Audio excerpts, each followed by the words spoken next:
अब हम ये समझते हैं कि ये जो युद्ध है ये चालू कैसे हुआ। देखिए, रूस को जो डर था शुरू से ही, वो ये डर था कि जो ये नाटो ऑर्गेनाइजेशन है, अभी तक जो नाटो है वो यहां पर था, यानी कि जो वेस्ट यूरोप है ना, ये वाला हिस्सा नाटो का सदस्य देश थे ये वाले सारे, ठीक है।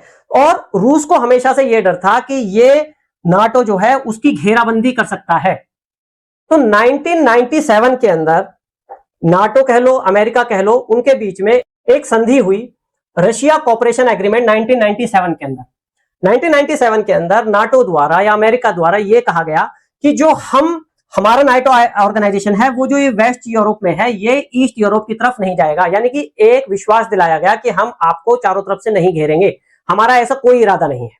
तो 1997 में इन दोनों के बीच में एग्रीमेंट हो गया। लेकिन 2 ही साल बाद 1999 में नाटो अपनी बात से मुकरा और पोलैंड, हंगरी और चेक गणराज्य, पोलैंड, हंगरी और ये चेक गणराज्य, इनको नाटो का मेंबर्स बना लिया। ये बात है 1999 की।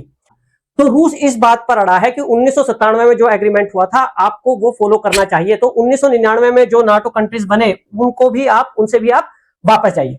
1999 में ये हो गया, यानी कि ये वेस्ट से होते हुए ये ईस्ट की तरफ बढ़ रहे हैं, नाटो कंट्रीज रूस के पास पहुंच रहे हैं, ठीक है। इतने पे बात रुकी नहीं, 2004 के अंदर, ठीक है, जो रूस के पड़ोसी देश हैं, जो उससे अलग हुए थे, जो उसके बाउंड्री कंट्रीज हैं, ये वाली जो हम बात कर रहे थे बाल्टिक नेशंस, ये वाले 3 कंट्रीज, इनको भी नाटो ने अपना मेंबर बना लिया।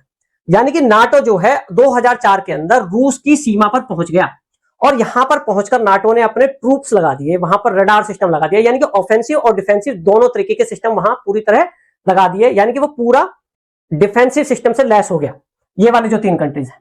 अब एक क्वेश्चन ये उठता है कि उसी टाइम रूस ने नाटो पर, इन 3 देशों पर हमला क्यों नहीं किया जैसा अब यूक्रेन पर किया है।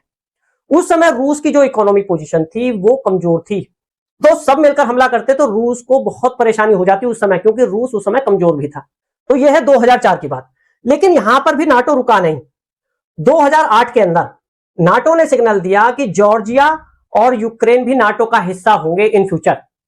अब रूस को साफ साफ लग गया कि भाई उस पर बहुत जल्दी हमला होने वाला है नाटो का, वो कमजोर हो जाएगा, क्योंकि अगर उसे चारों तरफ से घेर लिया गया तो उसके पास कोई ऑप्शन नहीं बचेगा। यह है 2008 की बात।